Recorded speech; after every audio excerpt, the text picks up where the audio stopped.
सुबह में यहाँ पर पुलिस का पहरा था, मीडिया की जिम्मेदारी है सच दिखाए। हम लोग रिस्क लेके पैदल, यहाँ से कड़ी धूप थी, अंदर गांव में दूसरे रास्ते से पूरा पैदल होते हुए मैं अंदर गई।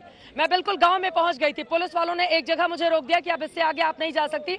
मैंने उनकी बात मानी, मैं थोड़े दूर पर आ गई थी। मैं वहां पर खड़े होकर वेट कर रही थी, हमें लाइव करना था। हमारे कैमरा पर्सन कुछ सामान लाने के लिए गाड़ी तक गए। उसके बाद आपका जो एसडीएम है मीणा, वो पूरे लाभ लश्कर के साथ मेरे पास पहुंचता है और उसके बाद बदसलूकी एक के बाद एक वो करना शुरू करता है। वो भी सिर्फ इसलिए क्योंकि मेरे पास उस दौरान कैमरा नहीं था। उसने जो बदसलूकी के जिस तरह के शब्दों का इस्तेमाल किया वो बेहद शर्मनाक है मैडम। और इस तरह के अधिकारी, मैं बता रही हूँ, उत्तर प्रदेश की सरकार के लिए बदनुमा दाग है। अगर इस तरह के अधिकारी रहेंगे तो यकीनन बहुत सारे सवाल, लेकिन नवनीत राणा जी, मैं उस पर नहीं जाती हूँ, वो सरकार डिसाइड करे। लेकिन मैं आ जाती हूँ, देखिए उत्तर प्रदेश तो है ही, लेकिन देश भर के आंकड़ों की बात करें, निर्भया फंड बना, तमाम तरह की चीजें हुई, लेकिन हालात नहीं सुधरे। 2-3 आंकड़ों के साथ मैं आपके पास आना चाहूंगी। इसी वजह से बीजेपी भी कह रही है इतना बड़ा प्रदेश उत्तर प्रदेश, अब हम सुरक्षा तो दे रहे हैं। 2019 में 30,868 रेप के केस सामने आए हैं।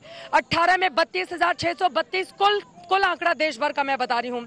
2017 में 32,000 से ज्यादा था। 2016 में 38,000 से ज्यादा था। 2015 में 34,000 से ज्यादा था। ये एनसीआरबी की रिपोर्ट है जिसके हवाले से महिलाओं को लेकर सुरक्षा वाली स्थिति इस देश में क्यों नहीं बन पा रही।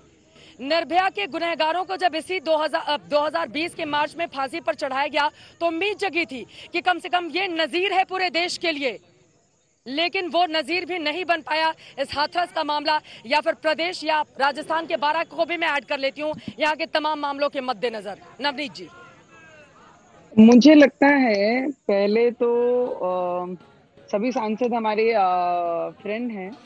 मुझे सिर्फ इतना है कि इस चीज को पकड़ के राजनीति ना करें। जिस हिसाब से यूपी में जाकर पूरी भरे जैसे हम मार्च करने जा रहे हैं या हम रैली निकाल रहे हैं, जब राहुल गांधी जी और प्रियंका गांधी जी गए, जब उन्होंने आखिरी में बोला कि हमने उनको मिलने जाना है और अकेले हमें जाने दीजिए, सबसे पहली इंपॉर्टेंट बात, अगर वो पहले ही अकेले जाते तो मुझे लगता है ये सब चीजें होती ही नहीं। जब आप कोरोना के पीरियड में ऐसी सबसे ज्यादा खराब समय में, जो देश हमारा बहुत खराब समय फेस कर रहा है, उस पीरियड में आप गरीब कार्यकर्ताओं को अपने साथ लेके जा रहे हैं, तो पहले तो उस पे सोचना। हम बड़े लोग, हम एमपीज और बड़े बड़े अध्यक्ष पार्टी के सभी लोग बड़े बड़े हॉस्पिटल में जाके अपना इलाज करा सकते हैं, पर जो गरीब कार्यकर्ता होता है, जो हमारे साथ दिन रात अपनी मेहनत करके अपनी पार्टी में नाम कमाता है, अगर उसे कोरोना की लागन हो जाती है, अगर उसे कोरोना अटैक करता है इतनी गर्दी में, तो उसका इलाज करने के लिए कोई बड़ा हॉस्पिटल या कोई नेता वहां पर पहुंचता नहीं है, पहली बात। और जिस हिसाब से एक मेंबर ऑफ पार्लियामेंट जो राहुल गांधी जी है, उनपे जिस तरीके से अत्याचार हुआ, जिस तरीके से पुलिस डिपार्टमेंट में उनपे हल्ला किया या अटैक किया, ये सभी बहुत निषेध करने जैसा है। और उसके बाद आप जिस तरीके से जंतर मंतर से अपनी पूरी लाइफ दिखा रहे हैं कि वहां पर आके दिल्ली के सीएम जो इसका प्रचार प्रसार कर रहे हैं, मुझे लगता है महिलाओं की पीड़ा को प्रचार और प्रसार की जरूरत नहीं है। पीड़ित पे हम किस तरीके से उन्हें न्याय दे सकते हैं, बिल्कुल, उस पे हमने बात करनी चाहिए।